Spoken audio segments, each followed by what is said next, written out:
खत्म हुआ चुनावी रण, अब परिणामों की है बारी। किसके वादों से रूठी जनता, तो कौन रहा सब पर भारी। इस दौड़ में शामिल हैं कई धुरंधर, किसे देगी जनता दिल्ली की गद्दी। अब की बार कौन संभालेगा देश, तय करेगा अपना देश। देश के 28 राज्यों और 7 केंद्र शासित प्रदेशों में कुल 7 चरणों में चुनाव संपन्न हुए। मतदान के बाद शुरू होता है परिणामों का दौर। चूंकि उम्मीदवारों की किस्मत अब ईवीएम में कैद है, किसके हाथों आएगी सत्ता की कमान और किसे मिलेगी हार, इस सब का फैसला आज यानी 4 जून को चुनाव आयोग द्वारा होगा। किसकी बनेगी सरकार, इसका जवाब तो हमें कुछ पलों में मिल जाएगा, लेकिन कैसे बनती है सरकार, ये सोचा है कभी आपने? चलिए आज जानते हैं देश की चुनावी प्रक्रिया और समझते हैं इसके दांव पेच। 7 चरणों में हुए लोकसभा चुनाव अब खत्म हो चुके हैं। क्या आप ये जानते हैं कि आखिर रिजल्ट के बाद सरकार बनती कैसे है? लेकिन मोटा माटी ये तो सब जानते हैं कि जिस पार्टी को सीटें ज्यादा मिलती हैं, उसकी सरकार बनती है।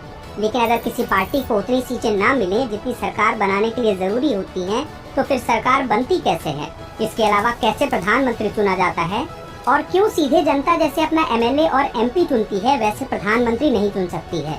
और भारत में पहली बार सरकार कब बनी थी और अब तक इस प्रक्रिया में क्या बदलाव आए हैं?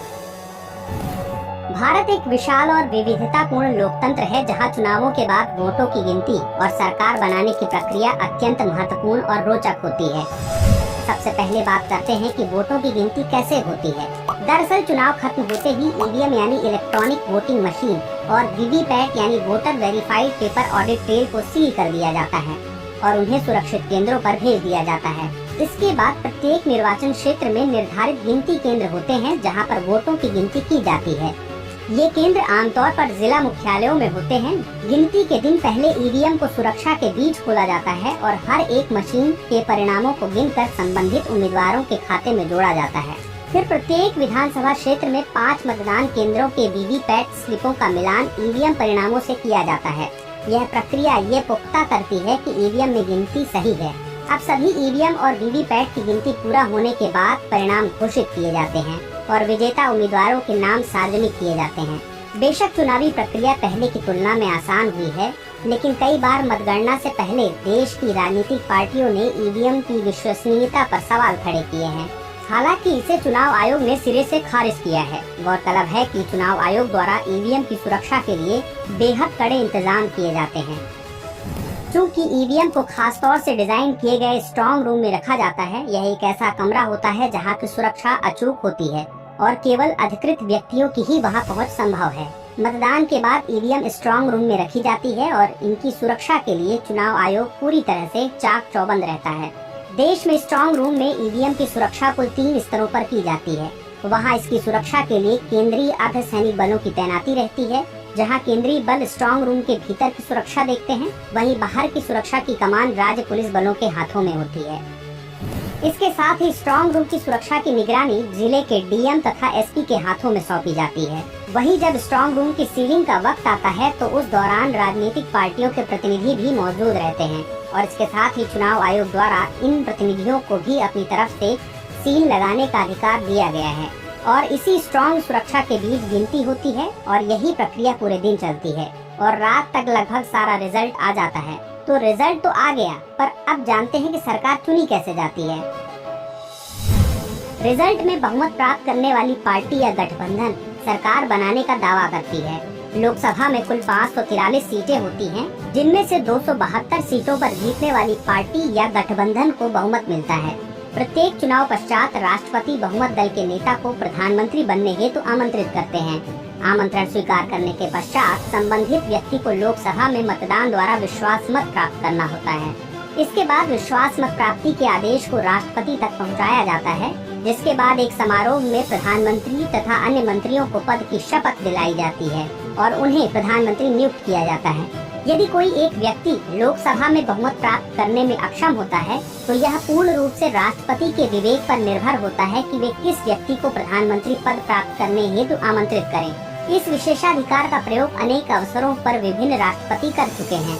उदाहरण के लिए 1977 में राष्ट्रपति नीलम संजीव रेड्डी ने प्रधानमंत्री मोरारजी देसाई के इस्तीफे के पश्चात चौधरी चरण सिंह को इसी विशेषाधिकार का प्रयोग कर प्रधानमंत्री नियुक्त किया था। जब ऐसी स्थिति होती है तो उसे त्रिशंकु सभा की स्थिति कहा जाता है। इस स्थिति में राष्ट्रपति साधारणतः सबसे बड़े राजनीतिक दल के नेता को लोकसभा में बहुमत सिद्ध करने के लिए आमंत्रित करते हैं। लेकिन अगर किसी भी पार्टी को पूर्ण बहुमत न मिला हो तो उस पार्टी में विभिन्न दल मिलकर गठबंधन सरकार बनाने का प्रयास करते हैं। यह प्रक्रिया कठिन हो सकती है क्योंकि विभिन्न दलों के बीच समझौता और सहयोग जरूरी होता है। कभी कभी ऐसा भी होता है कि एक पार्टी अल्पमत में होते हुए भी सरकार बना सकती है यदि उसे अन्य दलों का बाहरी समर्थन मिल जाता है। यह समर्थन स्थिर नहीं होता और ऐसी सरकार को विश्वास मत प्राप्त करना होता है। और सबसे अंत में यदि कोई भी दल या गठबंधन सरकार बनाने में असमर्थ रहता है तो राष्ट्रपति अपने विवेक से नया चुनाव कराने का निर्णय ले सकते हैं। अब बताते हैं कि अगर किसी पार्टी या गठबंधन को बहुमत मिल गया तो प्रधानमंत्री और बाकी मंत्री कैसे बनते हैं। तो दोस्तों, हमारे भारत देश में प्रधानमंत्री सबसे महत्वपूर्ण राजनीतिक संस्था है। फिर भी प्रधानमंत्री के लिए कोई डायरेक्ट चुनाव नहीं होता। राष्ट्रपति प्रधानमंत्री को नियुक्त करते हैं। राष्ट्रपति प्रधानमंत्री और केंद्रीय मंत्रियों को पद और गोपनीयता की शपथ दिलाते हैं। पद और गोपनीयता के शपथ लेने के बाद प्रधानमंत्री और सभी केंद्रीय मंत्री एक संवैधानिक परिपत्र पर दस्तखत करते हैं।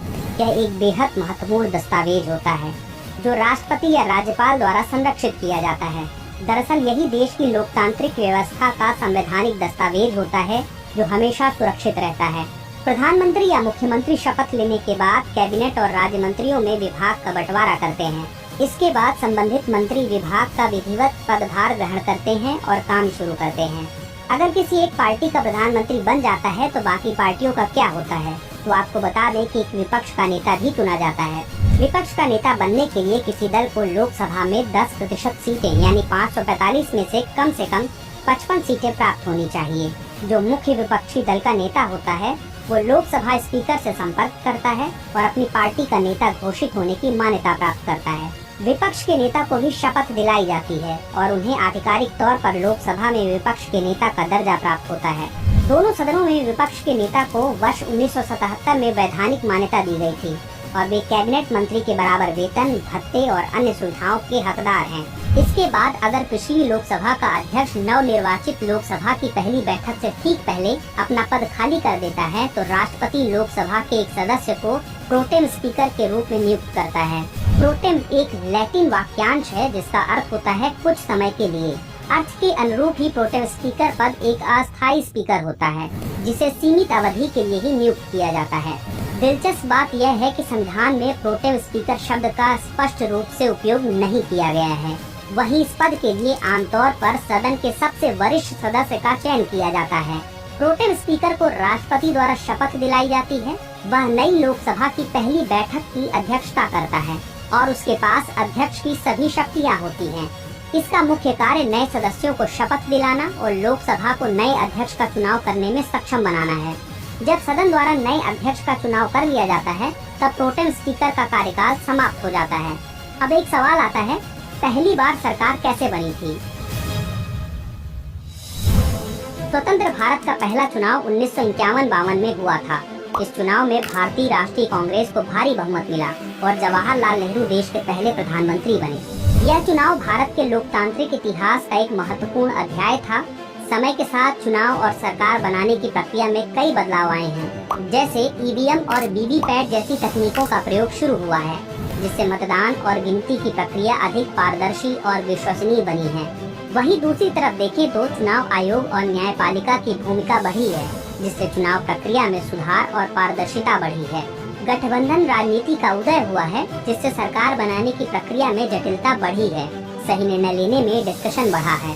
दरअसल भारत में चुनाव के बाद वोटों की गिनती और सरकार बनाने की प्रक्रिया लोकतंत्र की मजबूत नींव है। यह प्रक्रिया समय के साथ विकसित हुई है और इसमें कई सुधार और बदलाव आए हैं। यह सुनिश्चित करती है कि देश की जनता के मतों का सही मूल्यांकन हो और एक सक्षम और स्थिर सरकार का गठन हो सके। उम्मीद है कि यह जानकारी आपके लिए रोचक और उपयोगी रही होगी। ऐसी ही इंफॉर्मेटिव और रोचक जानकारी के लिए सब्सक्राइब कीजिए।